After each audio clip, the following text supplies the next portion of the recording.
Hey guys, কেমন আছেন সবাই? আজকে আমি এক্সপ্লেন করতে যাচ্ছি you are my glory episode 2। এই সিরিজের আইএমডিবি রেটিং 8.1 আউট অফ 10। তো চলুন এক্সপ্লেনটি শুরু করা যাক।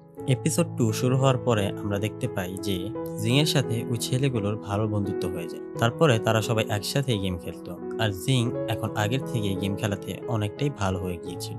তারপরে আমরা দেখি জিং ভাবছিল যে ইউটো থেকে রিজেক্ট হওয়ার পর জিং ইউটোকে ভুলে গিয়েছিল, কিন্তু এখন একসঙ্গে গেম খেলার কারণে জিং এর আবারও ইউটোর প্রতি ফিলিংস চলে আসে। তারপরে জিং এর অ্যাসিস্ট্যান্ট জিং এর কাছে আসে।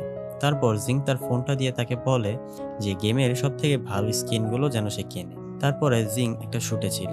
শুট শেষ হওয়ার পর তার অ্যাসিস্ট্যান্ট তাকে বলে আমি ভালো স্কিনগুলো কিনেছি।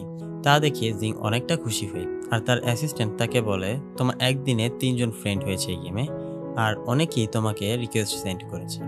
তারপর জিং ওই ছেলেগুলোর সাথে আবারও গেম খেলতে শুরু করে। তাদের সাথে ইয়োটো খেলছিল, আর জিং আগে থেকে অনেকটা ভালোভাবেই তাদের সাথে গেম খেলতে পারছিল। তারপরে সিন শিফট হয়। জিং তার ম্যানেজারের বাড়িতে যায় গাওয়ের কাছ থেকে গেম খেলা শেখার জন্য। তারপরে জিং প্র্যাকটিস করছিল। সিন শিফট হয় এবং ইয়োটোর সাথে একজন দেখা করতে আসে।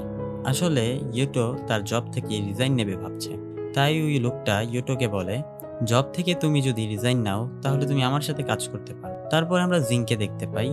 তারপরে জিং ভাবছিল ইয়োটো গেম খেলতে অনেক দক্ষ। জিং ভাবে তাকে বলবে যে ইয়োটো যেন তার গেমের কোচ হয়। তারপরে জিং ইয়োটোকে বলে যে তুমি কি আমার গেমের কোচ হতে পারবে?